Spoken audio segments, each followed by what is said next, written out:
बहादुरगढ़ के सिविल अस्पताल में उस वक्त कोहराम मच गया जब डिलीवरी के दौरान एक महिला की अचानक मौत हो गई। महिला को बुधवार दोपहर अस्पताल में भर्ती कराया गया था। महिला ने करीब रात 8 बजे लड़के को जन्म दिया, लेकिन अचानक महिला के शरीर से खून का बहाव ज्यादा होने की वजह से उसकी तबीयत बिगड़ने लगी और मौत हो गई। हम 2 बजे उसको यहाँ पर लाए, उन्होंने बोला भाई ठीक ठाक है, नॉर्मल है, बच्चा शाम तक हो जाए। बच्चा थोड़ा धड़कन उसको डराया पहले, क्या धड़कन उसकी कमजोर है। फिर 4-5 नर्स डॉक्टर थी जो थी, उन्होंने बच्चा ठीक करा, नॉर्मल ठीक हो गया। फिर उसके बाद जो उसका ब्लड था फोन से रोका इन्होंने, उन्होंने लापरवाही कर बिल्कुल है। और ऊपर से उसको डांटा से थप्पड़ मारे कि तुम रोहतक ले जाएंगे, ये भेज देंगे, कर देंगे है। हमने चलो कोई बात नहीं, रोहतक के हमने मान के तो रोहतक भेजना तो रोहतक भेज दो, हमें कोई गाड़ी कोई एम्बुलेंस कोई कुछ नहीं बुलाया। परिजनों का आरोप है कि डिलीवरी के बाद नर्स ने 1000 रुपए लिए। महिला की तबीयत बिगड़ने पर अस्पताल प्रशासन की ओर से एम्बुलेंस भी नहीं बुलाई गई थी। अस्पताल प्रशासन ने महिला को रोहतक ले जाने के लिए कहा था। परिजनों के मुताबिक एम्बुलेंस न होने पर अपनी तरफ से निजी एम्बुलेंस बुलाई गई, लेकिन जब तक एम्बुलेंस आई तब तक महिला की मौत हो चुकी थी। हमारा एम्बुलेंस नहीं है, 4 एम्बुलेंस का काम है, 4 एम्बुलेंस इमरजेंसी में जाएगी, 1 जाएगी 2 जाएगी, 4 एम्बुलेंस कोई जाएंगे इमरजेंसी के अंदर। अब गाड़ी हमने हमारे पास देखो इतना लगता था, मैंने गाड़ी हम हाथ में आकर गाड़ी खाकर ले आएंगे, हम गाड़ी बनाने में टाइम लगता है थोड़ा सा, पैसे होंगे जब भी थोड़ी बहुत चलो पैसे भी देख जाए, गाड़ी भी कहीं ना कहीं से करने बंदोबस्त लगता है। डॉक्टरों की लापरवाही की वजह से, डॉक्टर की लापरवाही की वजह से होता है। इससे पहले अक्टूबर 2014 में मृतक सुमन की नवजात बेटी की इसी अस्पताल में मौत हुई थी। पुलिस ने फिलहाल आरोपी डॉक्टरों पर मामला दर्ज कर लिया है। हरियाणा में स्वास्थ्य सुविधाओं के नाम पर छल का शिकार हो रही जनता कहीं इलाज के लिए तरस रही है तो कहीं महिलाओं को डिलीवरी के लिए लेडी डॉक्टर तक नसीब नहीं है। हालात और आंकड़े डरा देने वाले हैं। अगर मेवात की बात की जाए तो यहाँ 50% महिलाएं घर में देती हैं बच्चों को जन्म। दाइयों के जरिए होती है 50% महिलाओं की डिलीवरी। नतीजतन 30% महिलाओं की डिलीवरी के दौरान मौत हो जाती है। 10% महिलाओं की दाइयों के जरिए कराई गई डिलीवरी के दौरान मौत। 20% बच्चों की डिलीवरी के दौरान मौत। सरकार की ओर से मुफ्त डिलीवरी कराने के लिए डिलीवरी हट बनाए गए हैं, लेकिन डिलीवरी हट की हालत भी खस्ता। ऐसे में सरकार की स्वास्थ्य योजनाओं की जमीनी हकीकत और इस हकीकत से होने वाला लाभ कितना है, ये साफ है। सवाल ये है कि बेहतर स्वास्थ्य सुविधाओं का दावा करने वाले सरकारी आंकड़े और सरकारी आका दोनों न सिर्फ छलावा है, बल्कि सुविधाओं के नाम पर हर बार जनता को आखिर क्यों धोखा झेलना पड़ता है, इस सवाल का जवाब अब तक जनता को नहीं मिल पाया है। बहादुरगढ़ से प्रवीण धनखड़ के साथ ब्यूरो रिपोर्ट, हरियाणा न्यूज। खास खबर देख रहे हैं आप, आपके साथ मैं हूं रेणु कैलाश। आज चर्चा सूबे के उन सरकारी अस्पतालों की जो इलाज के नाम पर मौत बांटने में माहिर है। बहादुरगढ़ के नागरिक अस्पताल में एक मां ने दम तोड़ दिया, क्योंकि अस्पताल में इलाज के नाम पर ना तो सुविधाएं थी और ना ही दूसरे अस्पताल जाने के लिए एम्बुलेंस। एक महिला बच्चे को जन्म देने के बाद इलाज के लिए तड़प तड़प कर दम तोड़ देती है और अस्पताल ये कहकर पल्ला झाड़ लेता है कि उनके पास गाड़ी नहीं है। ये बेहद शर्मनाक है। इसी पर हम चर्चा जारी रखेंगे। हमारे साथ एक खास मेहमान इस वक्त स्टूडियो में जुड़ चुके हैं, डॉक्टर केएल गर्ग, जिनसे हम बातचीत करके जानने की कोशिश करेंगे कि आखिर कब सुधरेंगी स्वास्थ्य व्यवस्थाएं। गर्ग साहब, बहुत स्वागत है आपका। रिपोर्ट आपने देखी, जो रिपोर्ट आपने देखी ये महज एक बानगी है, ये एक और कड़ी है। इससे पहले भी हम इस तरह की चीजें उठा चुके हैं और एक महिला होने के नाते मुझे भी बेहद दुख होता है कि जब एक महिला की मौत हो जाती है, प्रसव के दौरान उसकी मौत हो जाती है, और हम बड़ी बड़ी बातें करते हैं कि हमने स्वास्थ्य में ये कर दिया है, हमने स्वास्थ्य सुविधाएं इस तरीके से कर दी हैं, लेकिन हालात कहीं से बदले हुए नजर नहीं आते सूबे में। रेणु जी, सबसे बड़ी बात तो ये है, अभी आपने बताया इसमें कि 2014 के अंदर भी इसी हॉस्पिटल में इसी तरह की एक मौत हुई। जब भी मौत होती है ये कोई ना कोई कमेटी बिठा देते हैं, रिपोर्ट आती ही नहीं है। 2014 में ये घटना हुई, अगर हमने संज्ञान ढंग से लिया होता, हॉस्पिटल में जो जो कमियां थी, लेड डॉक्टर की कमी थी या दूसरी कमियां थी, वो सारी दूर की जा सकती थी। लेकिन 2 साल में नहीं हुआ। बीजेपी सरकार को भी 2 साल होने वाले हैं अब हरियाणा में, अभी तो नहीं हुए हैं, सेंटर में हो गए हैं, तो 2 साल होने वाले हैं। आप इतनी घटनाएं रोज आप हमें बुलाते हो, हमें आंखों में आंसू आ जाते हैं भी क्या बात है। एक गरीब आदमी जो मजबूर है, जो प्राइवेट हॉस्पिटल में अपना इलाज नहीं करवा सकता है, डिलीवरी नहीं करवा सकता है, वो मजबूर होकर वहां पर जाता है। और जब वो मजबूर होकर जाता है तो डॉक्टर अपनी मनमानी करते हैं, ध्यान नहीं देते हैं। अगर पूरा ध्यान दिया हो तो रोहतक भेजने वाली क्या बात थी। मरीज तो इनके पास 2 बजे का आया हुआ था, बिल्कुल। ये मरीज को चेकअप कर रहे थे बराबर। तो उस समय जब कोई ऐसी इमरजेंसी नहीं थी, ग्लूकोज चढ़ा रहे हैं या उनका जो हीमोग्लोबिन है या जो मरीज का बीपी है, वो सारी चीजें नॉर्मल हैं, तो फिर ये नॉर्मल क्यों हुई। तो कहीं ना कहीं अनदेखी होती जा रही है। बिल्कुल। और एक तरफ हम कह रहे हैं डॉक्टरों की कमी है, और एक तरफ जो डॉक्टर हैं वो सुचारू रूप से काम नहीं कर रहे हैं। बिल्कुल। बहुत सारी चीजें हैं, बहुत सारी लैकनेस है, बहुत सारी चीजें हैं जिनका अभाव है। लौटेंगे आपके पास। संवाददाता प्रवीण धनखड़ हमारे साथ फोन लाइन पर जुड़ गए। प्रवीण, आवाज पहुंच रही है? प्रवीण, जिस तरीके से इस अस्पताल की लापरवाही का मामला सामने आया है, एक प्रसूता ने दम तोड़ दिया, किस तरह की व्यवस्थाएं, आखिर हम कहें कि हम एक ऐसे सूबे में रहते हैं जहां पर स्वास्थ्य सुविधाएं नंबर 1 है, लोग कहते हैं कि अच्छे दिन आने वाले हैं, तमाम सरकारें ये कहती है कि स्वास्थ्य सुविधाओं को बेहतर किया जा रहा है और जब छापेमारी की जाती है, लेकिन नतीजा वही ढाक के 3 पात। जी बिल्कुल रेनू, लोग तो अब कहना भूल गए हैं कि अच्छे दिन आएंगे। राजनेता जरूर कहते हैं, लोग तो ये कहते हैं कि अच्छे दिन कब आएंगे। जहां तक बात है ताऊ की, स्वास्थ्य मंत्री दावे करते हैं कि प्रदेश में स्वास्थ्य सेवाओं में नंबर 1 है, स्वास्थ्य सेवाएं बेहतर की जा रही हैं, डॉक्टर्स हॉस्पिटल में पर्याप्त मुहैया कराए जा रहे हैं। लेकिन यहाँ सारी चीजें होने के बावजूद एक नवप्रसूता की मौत हो रही है, वो भी डॉक्टरों की लापरवाही की वजह से। वहाँ हर तरह की सुविधाएं हैं। ब्लड, जो महिला का खून खराब हो रहा था, उसको रोक पाने में जो आपके डॉक्टर समर्थ नहीं है, आपकी नर्सेज समर्थ नहीं है, तो काहे की स्वास्थ्य सेवाएं हैं। बिल्कुल। इस तरह की स्वास्थ्य सेवाओं के दावे करते हैं सरकार। प्रवीण, अस्पताल प्रबंधन का कुछ कहना है, क्योंकि नर्स पर यह भी आरोप लग रहा है कि उसने 1000 रुपए लिए इस बच्चे के जन्म के बाद, और उसके बावजूद लापरवाही इस तरह की बरती गई। अगर आप इस अस्पताल को देखें नजदीक से, आपने पूरा मौका मुआयना किया होगा, क्या कुछ कमियां आपको धरातल पर देखने के लिए मिली हैं, और अस्पताल प्रबंधन का कुछ कहना है इस मामले में? देखिए, अस्पताल जो बहादुर नागरिक अस्पताल है, सुविधाओं के नाम पर वहाँ काफी खुश है, अच्छे ऑपरेशन थिएटर्स भी हैं, नर्सेज भी काफी हैं, डॉक्टर्स की संख्या भी पर्याप्त है। लेकिन उन नर्सेज का व्यवहार पेशेंट्स के प्रति वो बहुत खराब रहा है। व्यवहार एक प्रसूता के प्रति ये रहता है, जब वो दर्द से करा रही होती है तो नर्सेज गालियां तक देती हैं। ऐसी शिकायतें भी आई है। काफी शिकायत आई है, जो मृतका है उसके पति ने कहा कि जब उसकी पत्नी दर्द से करा रही थी, उस समय नर्सों ने उसे बद्दी गालियां दी हैं। उसके बाद जब बच्चा का जन्म हुआ तो बच्चे की धड़कन कम बताकर उन्हें डराया गया। नर्सिस ने डिलीवरी के नाम पर 500 रुपए लिए, 2 नर्सिस को उसने 500 रुपए दिए। और जब अत्यधिक खून का स्राव हो रहा था, उसको एम्बुलेंस मुहैया नहीं करवाई गई।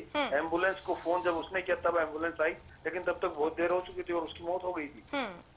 चलिए प्रवीण, बेहद शुक्रिया आपका तमाम जानकारी के लिए। जब तक एम्बुलेंस को बुलाया जाता तब तक महिला की मौत हो चुकी थी। और आप देखिए कि प्रसूता के साथ भी उस वक्त बदसलूकी की गई जब वो दर्द से करा रही थी। कहती है कि एक औरत का नया जन्म होता है, जब वो एक बच्चे को जन्म देती है, उस वक्त उसे भद्दी गालियां दी गई। इसे विडंबना नहीं कहेंगे तो और क्या कहेंगे। यकीनन यहाँ पर सवाल उठाना बेहद जरूरी है, सवाल पूछना उन लोगों से बेहद जरूरी है कि आखिर उनकी जो मानवता है वो कहाँ चली गई, इंसानियत कहाँ चली गई। केएल गर्ग हमारे साथ जुड़े हुए हैं। गर्ग साहब, स्वास्थ्य सुविधाओं के क्षेत्र में क्या कुछ अभाव आप देखते हैं कि ये व्यवस्थाएं जो है वो क्यों आखिर दुरुस्त नहीं हो पा रही? इच्छा शक्ति नहीं है या कोई करना नहीं चाहता कि ऐसे ही राम भरोसे चलने दो? देखो, 2-3 बातें हैं। एक तो यहाँ जो डॉक्टर आ रहे हैं वो आ रहे हैं जो अपने नर्सिंग होम नहीं खोल सकते हैं प्राइवेट, तो उनको एक मन में लालच है, वो अपने काम के प्रति ईमानदार नहीं है। वो काम के प्रति ईमानदार होते तो जैसे अभी सुनने को मिल रहा है, महिला को उल्टी सीधी बातें कही जा रही है, वो गरीब है, मजबूर है, जा नहीं सकती, उसकी खिल्ली उड़ाई जा रही है, फिर उससे पैसे भी लिए जा रहे हैं, इनको सैलरी भी मिल रही है, सब कुछ मिल रहा है, ये इतना टार्चर करते हैं। और जब ब्लीडिंग हो रही थी तो क्या डॉक्टर वहां है नहीं? वहां इतना बड़ा हॉस्पिटल है, क्या ब्लीडिंग को कंट्रोल नहीं कर सकते थे? नहीं, उनकी मंशा नहीं थी, वो ध्यान देते ही नहीं है। पहले भी जो घटनाएं हुई हैं उनमें कोई कार्रवाई आज तक नहीं हो पाई।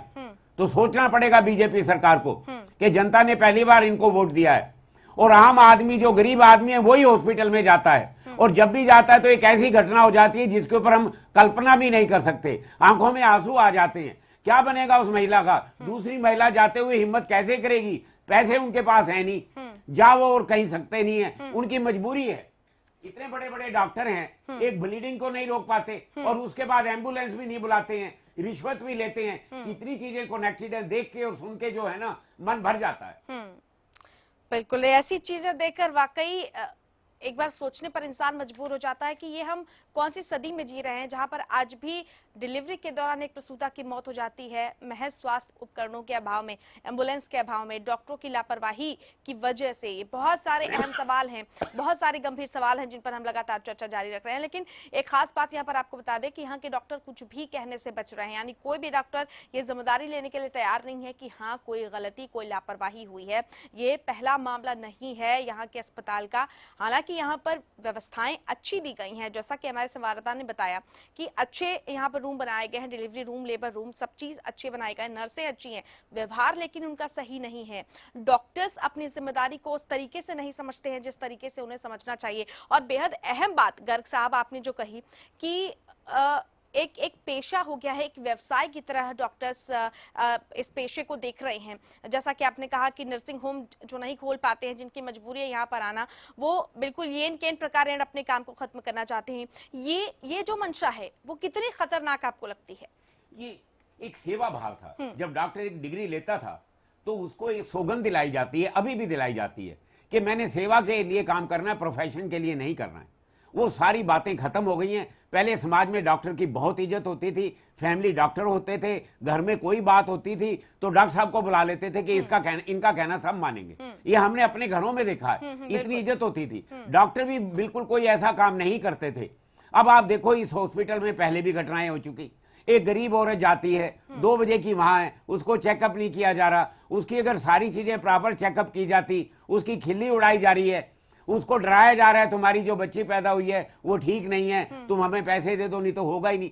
मतलब ये क्या बात है? वो भिखारी हैं क्या? गवर्नमेंट उनको इतनी तनख्वाह देती है, सब कुछ देती है, इतना अच्छा माहौल देती है, वो उन्होंने अपने आप को बिल्कुल समाज में गिरा दिया और उन लोगों से पैसे मांग रहे हैं जो पहले ही बहुत मजबूर हैं, बिल्कुल अपने जीवन यापन के लिए मजबूर हैं, अपना पता नहीं कैसे जीवन यापन करेंगे, उन लोगों से वो ये ले रहे हैं। मैं तो यही कहूंगा हमारे स्वास्थ्य मंत्री जी को, हमने पहले भी आपको बहुत प्रार्थना की है कि आपका नाम बहुत है लेकिन काम सामने नहीं आ रहे हैं।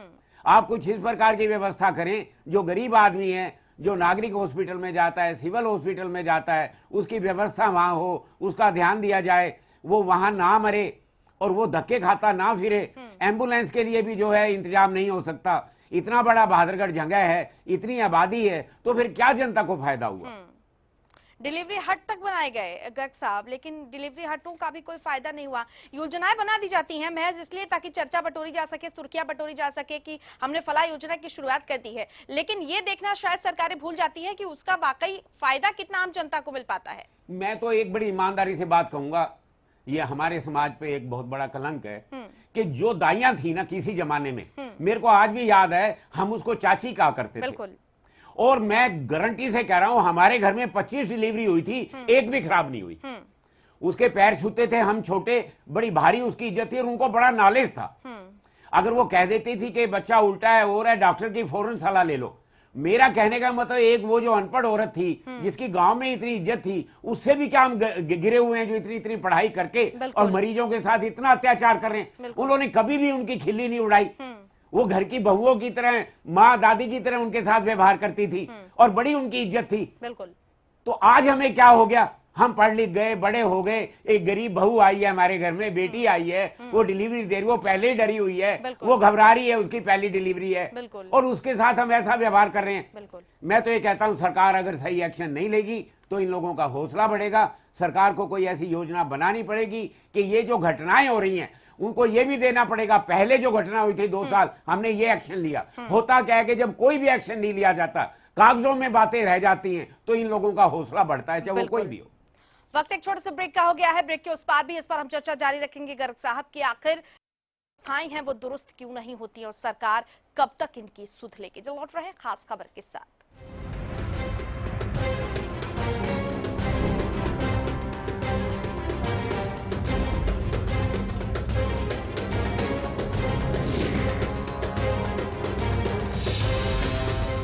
खेतों में खुशहाली लाए, भोपाल आए, भोपाल आए, घर घर पानी पहुँचाए, भोपाल आए, भोपाल आए, सालों साल चलता ही जाए, भोपाल आए, भोपाल आए। कम वोल्टेज में भी मोटर स्टार्ट करे बेआवाज, सालों साल चलने वाला बोपाराय मोटर स्टार्टर। श्री गोविंद घर जैसा घी हो खाना, श्री गोविंद ही ले आना, श्री गोविंद बल बुद्धि का है भंडार, रिष्ट पुष्ट होगा परिवार, श्री गोविंद। श्री गोविंद एग मार्क शुद्ध देसी घी।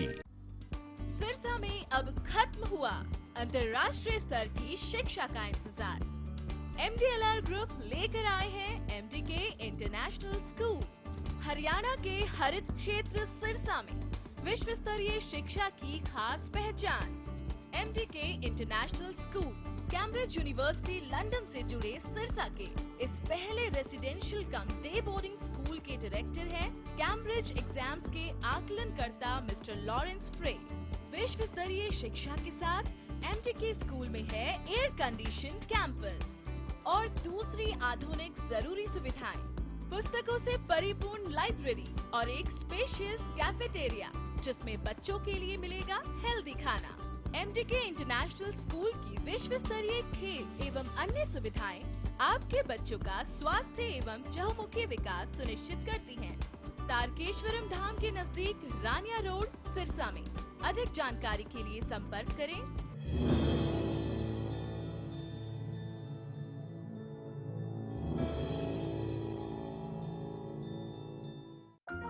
कुछ लोग अपनी गलतियों से सीखते हैं, लेकिन समझदार लोग दूसरों की गलतियों से ही सीख लेते हैं। बेरोजगारों ने आखिर क्या गलती की? इन गलतियों से आप बचें। सिर्फ डिग्री नहीं, सरकारी नौकरी पाएं। There is no secret to success. It is a result of preparation, hard work and learning from failure. कैसे पाएं सरकारी नौकरी? हर रोज दोपहर 2:30 बजे। ये जो हो रहा है क्या सही हो रहा है? क्या आप उठाना चाहते हैं इसके खिलाफ आवाज? एक ऐसा मंच जहां आपसे जुड़ी खबरें सिर्फ खबरें बनकर ही न रह जाएं। आपकी आवाज वहां तक पहुंचाते हैं जहां उसके पहुंचने की जरूरत है। हरियाणा की आवाज, वो मंच जो उठाता है आपसे जुड़े मुद्दे, इन पर लेता है आपकी राय और बनता है आपकी आवाज। It's always you taking me through. I say the same old thing with you by my side. ये क्या हो रहा है? अगर कपड़े मैंने ही गंदे किए तो मैं ही धोऊंगा ना। मेरी वजह से आपकी सौफात क्यों खराब हो? वेल, मिस्टर खुद्दार, कपड़े तो साफ हो गए और आपकी सॉफ्ट हाथ अभी भी सॉफ्ट है। मैं भी ना यूं ही टेंशन लेता हूँ। लो, इसे भी आप साफ कर दो। कपड़े कलर्ड हो या व्हाइट, स्टेन्स की छुट्टी पक्की। कपड़े और हाथ वुश करे खुश।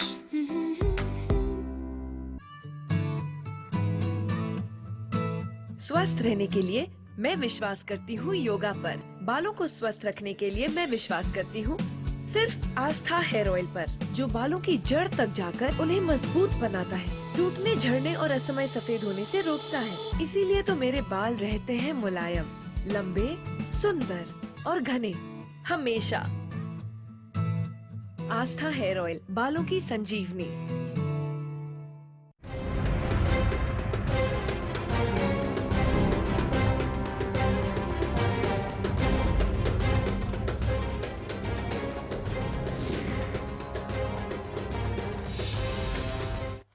खास खबर में बात कर रहे हैं कातिल अस्पताल की। जी हां, एक और मौत हुई है डॉक्टरों की लापरवाही के चलते, जैसा कि आरोप लगाया जा रहा है।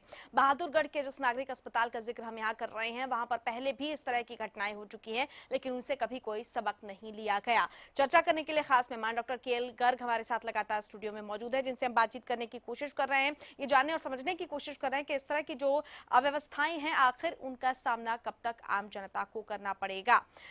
गर्ग साहब, एक बहुत इंपॉर्टेंट बात आपने कही कि व्यवहार व्यवहार की बात आपने की, व्यवहार भी काफी अच्छा होना चाहिए। डॉक्टर्स के पास जब इंसान आता है तो कुछ सोच समझ कर आता है कि वहां पर जाकर उसे राहत मिलेगी और दो बोल ऐसे भी बोले जाएं ताकि उसकी तकलीफ कुछ कम हो सके। चलिए, व्यवहार की बात अलग है, लेकिन बात अगर हम इलाज की सुविधाओं की करते हैं, उसके मामले में अभी तक हमारा जो सूबा है वो पिछड़ा ही है। हम अभी भी प्राइवेट अस्पतालों पर ज्यादा निर्भर हैं। हम एक तरफ ये कहते हैं कि स्वास्थ्य सुविधाएं अच्छी हो रही हैं, जो नागरिक अस्पताल हैं या जो सरकारी अस्पताल हैं, लेकिन जब आंकड़े इस तरीके से आते हैं सामने, जब घटनाएं इस तरीके से सामने आती है, तो सच्चाई से कहीं ना कहीं पर्दा उठ जाता है। रेनू जी, सच्चाई कुछ और है। अभी मैं थोड़ा सा व्यवहार की बात कर रहा था। अगर डॉक्टर प्रेम से बोल लेता है मरीज को, तो उसकी आधी बीमारी तो वैसे ही ठीक हो जाती है, क्यों वो डॉक्टर को भगवान समझता है। घर वाले समझते हैं डॉक्टर साहब ही हैं आज, और उसके बाद भगवान है, और ये हमारे जो मरीज हैं, जो भी हैं परिजन, उनकी सेवा भी करेंगे, उनको बचा भी लेंगे। ये एक ऐसा रिस्पेक्टफुल पेशा जिसका के संसार में और कोई है नहीं। तो इतना मानव के अंदर एक विचार था कि भी जो डॉक्टर है वो दूसरा भगवान है। अब सुविधाओं की जहां तक बात है, ये तो आज बहुत बड़ी सच्चाई है। कोई भी आदमी आत्मा से ये महसूस करता है कि अगर वो इस खर्चे को बर्दाश्त करे तो वो सिविल हॉस्पिटल में कभी भी कोई काम नहीं कराएगा। बिल्कुल। अगर ये सिविल हॉस्पिटल इतने ही अच्छे हैं तो जितने मंत्री संतरी और गवर्नमेंट एम्प्लॉई हैं हरियाणा गवर्नमेंट के, वो सभी अपना इलाज वहां से क्यों नहीं करवा लेते? ऑल इंडिया या पीजीआई को छोड़ के बाकी किसी हॉस्पिटल में कोई भी अपना इलाज नहीं कराना चाहता। आप देखिए, जितने दिल्ली के अंदर बड़े बड़े नेता बीमार होते हैं वो मेडिसिटी में आते हैं, वो एम्स में भी नहीं जाना चाहते। तो जब अंदर से हमें ये लग रहा है कि हमारी व्यवस्था कमजोर है, अगर मेरे रिश्तेदार, मेरी बच्ची वहां जाएगी तो वो बच नहीं पाएगी, ये हम अंदर से जब हमारे स्कूल में हम ये महसूस करेंगे, गवर्नमेंट स्कूल में, कि हमारे बच्चे पढ़ाई नहीं कर सकते वहां, तो जब तक हम अपने बच्चे को नहीं भेज सकें, जब हम अपना इलाज नहीं करा सकें खुद, तब तक वो व्यवस्था नहीं सुधर सकती। बिल्कुल, लौटेंगे आपके पास। मृतका के पति दीपक हमारे साथ फोन लाइन पर जुड़ चुके हैं। दीपक, यकीनन इस वक्त बेहद दुख की घड़ी है, हम पूरे तरीके से आपके साथ हैं। हम जानते हैं कि इस वक्त काफी आप गमगीन माहौल में हैं, लेकिन आप विस्तार से बता पाएंगे कि आखिर क्या कुछ रहा अस्पताल प्रबंधन का रवैया जब आपकी पत्नी वहां पर पहुंची, किस तरीके से उनको ट्रीट किया गया और क्या कुछ हुआ उस दौरान? एक मिनट मैम, ट्रेन जा रही है, एक मिनट रुक जाओ, थोड़ा खराब हो रहा है। दीपक। हाँ मैम। बताइए दीपक। हाँ, अब बताओ, बोलो क्या बोल रहे थे? दीपक, आप ये बता पाएंगे कि किस तरीके का ट्रीटमेंट वहां पर किया गया आपकी पत्नी के साथ? कैसा ट्रीट किया गया, कैसा व्यवहार किया गया, और क्या वजह आप मानते हैं कि आपकी पत्नी की मौत हुई? हाँ मैम, मौत तो इनके कारण हुई, हॉस्पिटल जो डॉक्टर है इनके कारण हुई बिल्कुल ही। उसकी दवाई चल रही थी, हमसे बीच में ला भी रहे थे, उन्होंने सब कुछ हमने सब कुछ कराया था, तो उन्होंने बोलते बीरवार का टाइम है, ये आज का टाइम था कि डिलीवरी हो जाएगी। तो कल, जैसे कल सवेरे दिन में उसको थोड़ी तबीयत खराब होने लगी थी डिलीवरी की, तो हमने 2 बजे हॉस्पिटल में लाया उसको, वाइफ को अपनी। तो वाइफ को लाया ना, तो डॉक्टर चेक करा, उन्होंने कहा कोई चिंता की बात नहीं है, डिलीवरी टाइम है, शाम को 6 बजे तक आराम से नॉर्मल हो जाएगी। हमने कहा ठीक है बस। अब करने के बाद बच्चे को करते करते वो घूम फिर रही थी, शाम से जब डिलीवरी टाइम आया करते करते सवाल में ना बच्चे का थोड़ा धड़कन कम बता रहे, इनको फिर कहने रोज तक ले जाओ, लिख के साइन करके रोज तक ले जाओ उसको, और बच्चे की धड़कन कम है। तो हमने कहा ठीक है भाई दे दो, हम जाते हैं। तो फिर 2 दिन नसाई, उन्होंने ठीक ठाक करके बच्चा ठीक कर दिया, नॉर्मल हो गया, बच्चा ठीक ठाक हो गया। बच्चा ठीक ठाक होने के बाद फिर जो उसको ब्लड का खून था, तो वो खून इनसे रोका नहीं गया, और उसको ऊपर से प्लस को डराया गया कि खून तुम्हारे बच्चे की धड़कन कम है, ये फिलाना उसको मैम बहुत ज्यादा डराया गया। उसको वजह मेरे बच्चे से मिलवा दो एक बार। तो जो पहले हादसा हुआ एक बार पहले भी लड़के की कार्रवाई से, तो हम वो कहा जाता है की वजह से हमारी बीवी की वाइफ बहुत वो। अच्छा दीपक, इस मामले में आप क्या चाहते हैं कि डॉक्टर्स के खिलाफ कार्रवाई हो, उनकी वजह से ही ये पूरी दुर्घटना हुई है, आपकी पत्नी की मौत हुई है? मैं आवाज साफ नहीं आ रही, मैं थोड़ी देर में फोन कर लूंगा। चलिए दीपक, बेहद शुक्रिया, इस वक्त हम आपको डिस्टर्ब भी नहीं करना चाहते हैं।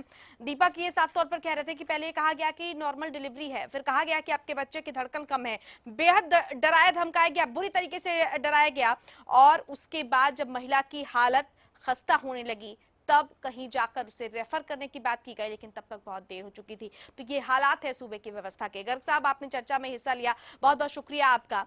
लेकिन एक अहम सवाल अभी भी बरकरार है कि जिस प्रदेश में अभी भी एक प्रसूता की मौत हो जाती है, जहां डिलीवरी तक की व्यवस्था नहीं है, वहां हम बड़ी बड़ी स्वास्थ्य सुविधाओं की बात आखिर कैसे करेंगे और किस मुंह से करेंगे।